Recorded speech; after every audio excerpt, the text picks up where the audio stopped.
Bismillahirrahmanirrahim. Assalamualaikum warahmatullahi wabarakatuh. Okay, Muallim harap semua anak-anak di MOMA pada pagi ini berada dalam keadaan yang baik, cerdas dan cergas.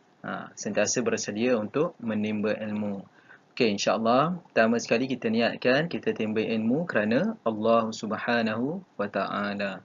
Okey, dengan itu kita mulakan kelas kita pada pagi ini dengan Ummul Kitab Al-Fatihah. أعوذ بالله من الشيطان الرجيم بسم الله الرحمن الرحيم الحمد لله رب العالمين الرحمن الرحيم مالك يوم الدين إياك نعبد وإياك نستعين اهدنا الصراط المستقيم صراط الذين أنعمت عليهم غير المغضوب عليهم ولا الضالين آمين. أعوذ بالله من الشيطان الرجيم بسم الله الرحمن الرحيم اللهم افتح علينا حكمتك وانشر علينا من خزائن رحمتك يا أرحم الراحمين رب اشرح لي صدري ويسر لي أمري واحلل عقدة من لساني يفقه قولي وصلى الله على سيدنا محمد وعلى آله وصحبه وسلم والحمد لله رب العالمين آمين يا رب العالمين. Okey, suka untuk Malik ingatkan, setiap kali kita membaca doa, kita perlu awalkan dan akhirkannya dengan Allahumma salli ala Sayyidina Muhammad, dengan selawat ke atas Nabi Muhammad sallallahu alaihi wasallam. Sebab apa? Antara punca yang menjadi penghalang doa kita dimakbulkan ialah apabila doa itu tidak diawal dan tidak diakhirkan dengan selawat kepada Nabi Muhammad sallallahu alaihi wasallam. Jadi, Muallim nak anak-anak mulai hari ini, apabila berdoa pastikan kita akhir ataupun awalkan dengan selawat, supaya doa kita tidak terhalang. Allah akan mudah untuk makbulkan doa kita, insya-Allah. Okey. Untuk kelas kita pada pagi ini, kita akan menggunakan buku teks Jawi dan buku aktiviti. Buku tulis antum telah pun hantar kepada Muallim, jadi kita akan fokus untuk menggunakan buku aktiviti dahulu. Dan buku teks sekali. Okey. Okey, apa yang kita akan belajar daripada buku teks untuk hari ini ialah Unit 2. Unit 2 tentang ayat nafi. Ayat nafi. Okey. Ayat nafi ni kalau antum nak tengok buku teks, okey, untuk antum buat rujukan atau ulang kaji ada dalam muka surat 5. Muka surat 5 buku teks. Okey. Pertama sekali kita akan tengok dulu apakah objektifnya kita belajar tentang ayat nafi. Apa objektif dia? Okey, jadi objektifnya adalah untuk mengenal jenis-jenis ayat. Untuk kali ini, pagi ini kita akan kenal jenis ayat nafi. Okey. Untuk membaca petikan dengan intonasi yang betul. Jadi kita baca petikan, dia mesti ada irama ataupun intonasi yang betul. Sama macam nasyid, zikir, dia ada intonasi tersendiri. Sama juga dengan ayat nafi, ayat penyata, ayat soal, ayat seru. Jadi kita nak belajar dengan intonasi yang betul. Kemudian menulis ayat yang diberi. Okey, tentang menulis ayat yang diberi ini, Muallim akan fokuskan antum untuk buat dalam buku aktiviti. Kemudian macam mana antum nak membaca dengan intonasi yang betul, Muallim akan minta antum untuk record suara antum dan hantarkan kepada Muallim melalui WhatsApp. Okey, bismillahirrahmanirrahim. Okey, pertama sekali kita akan tengok pada keterangan.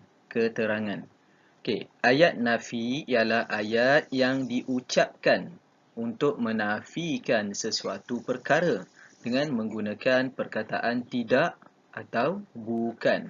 Okey, kalau dalam bahasa Inggerisnya kita panggil denial sentence. Maknanya kita menidakkan, menafikan ataupun menidakkan sesuatu. Menafikan atau menidakkan sesuatu.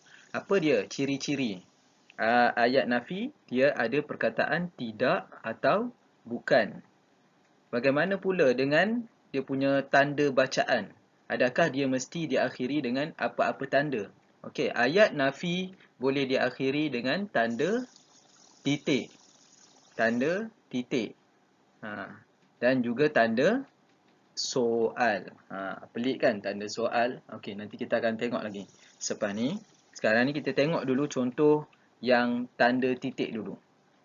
Okey. Yang pertama, kereta itu bukan milik ayah saya. Bukan milik ayah saya. Dengar. Sambil tu dengar intonasi. Okey, minta maaf ya. Yang itu bunyi hamster mu'alim. Okey. Okey. Tidak semua yang kita makan baik untuk kesihatan. Okey, seterusnya. Ahmad tidak suka mendengar radio. Ahmad tidak suka mendengar radio. Jadi kalau antum perhatikan, ketiga-tiga ayat ni ada perkataan bukan, ada perkataan tidak dan ada perkataan tidak juga di sini. Okey. Seterusnya. Baca dan fahami. Okey, apa yang antum akan baca ialah petikan. Dalam petikan ni antum akan lihat pelbagai contoh. Dan kita baca dengan intonasi yang betul. Okey, yang pertama, ayat pertama insya-Allah bismillah. Seekor keldai tua merayau-rayau di pinggir hutan. Diakhiri dengan titik.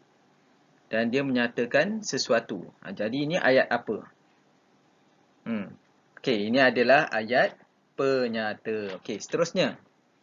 Sugul benar wajahnya. Sugul benar wajahnya. Okey, ini juga adalah ayat penyata. Okey. Apakah perkataan sugul ni? Sugul ni bermaksud sedih. Dia sedih, tak gembira, tak ceria. Itulah sugul. Okey. Bermakna keldai ni berada dalam keadaan yang sedih. Okey, kita tengok pula yang bawah. Memang kini ia tidak berdaya lagi berbakti kepada tuannya. Ia tidak berdaya lagi. Ada perkataan tidak. Jadi, ini adalah ayat nafi. Okey, ayat nafi. Okey, seterusnya. Akan tetapi, mengapa dihalau seperti anjing kurap? Anjing kurap di sini hanyalah dia punya istilah saja ataupun perumpamaan. Okey, anjing kurap ni macam mana ya? Orang layan dengan marah-marah kan? Seolah-olah dia tu tak ada perasaan. Seolah dia tu kotor, jijik. Tapi bolehkah kita ni orang Islam melayan anjing yang ada kurap dalam keadaan sebegitu hina? Boleh ke? Sebagai orang Islam, kita tak boleh buat haiwan mana-mana pun, kita tak boleh buat macam tu. Malahan kalau ada yang buat, berdosa. Kalau boleh, kalau nampak anjing kurap, kalau kita ada spray kurap tu, spraykan dia dari jauh supaya dia sembuh kurap dia tu. Tapi kita tak perlu nak jijik pada dia, nak pukul ke tak. Jangan. Dalam Islam tak boleh berdosa. Ingat tak? Ingat tak? Ataupun ada yang pernah dengar kisah tentang seorang pelacur. Okey. Dia sepanjang hayat dia tak pernah solat. Tapi pada suatu hari dia bertemu dengan seekor anjing yang sangat dahaga. Tapi apa yang wanita ni buat? Dia ambil air dan beri minum kepada anjing tersebut. Dia dah mati kan, menjadi persoalan. Perempuan ni tak pernah, dia bukan seorang perempuan solehah. Dia tak menutup aurat kan, tapi macam mana dia boleh masuk syurga? Kemudian diceritakan bahawa macam mana dia boleh masuk syurga? Sebab dia memberi minum kepada seekor anjing dengan hati yang ikhlas. Sedangkan waktu tu dia pun dahaga. Jadi sebab itulah dia dimasukkan ke dalam syurga. Hanya kerana satu kebaikan dan keikhlasan dia terhadap seekor anjing yang dahaga. Kadang-kadang untuk masuk syurga ni Mukaddim bagi tahu pada antum, ia bukanlah apa yang kita nampak atau seperti apa yang kita fikirkan. Kan kita fikir aku selalu ngaji, aku selalu ni akan masuk syurga. Betul, itu adalah antara asbab, tapi ia tidak menjamin untuk seseorang itu masuk ke dalam syurga. Sebab apa? Allah akan masukkan manusia ke dalam syurga bukan atas amalan atau ibadah dia. Bukan atas beratnya timbangan amal ibadah dia, tapi atas rahmat dan kasih sayang daripada Allah. Atas rahmat dan kasih sayang daripada Allah. Boleh jadi satu perkara yang sangat kecil, tapi di situlah ada ikhlas kita yang paling berat sekali. Dalam perkara yang kita buat itulah kita ada ikhlas. Jadi dari situlah mungkin sekecil-kecil perkara tu Allah masukkan kita ke dalam syurga. Okey, jadi kita tak boleh buat haiwan macam ni. Seperti anjing kurap. Ni perumpamaan. Kita tak boleh buat haiwan sebegini rupa. Okey, jadi yang ni. Apakah jenis ayat ini? Akan tetapi, mengapa dihalau seperti anjing kurap? Ada perkataan mengapa dan ada tanda soal. Jadi ini adalah ayat tanya. Okey, seterusnya. Bagaimanakah bakti yang dicurahkan sejak sekian lama ini? Dia bertanya kepada diri dia. Keldai ni bertanya pada diri dia, bagaimana bakti yang dicurahkan sejak sekian lama ini? Ada perkataan bagaimana dan ada tanda soal. Jadi yang ini adalah ayat tanya. Kemudian yang seterusnya, contoh yang seterusnya yang Mukaddim cakap. Tidakkah ada belas dan simpati? Tak ada ke rasa belah dan simpati? Kita tengok di sini ada perkataan tidak. Dan ada tanda soal. Yang ni yang Mukaddim cakap dekat atas tadi.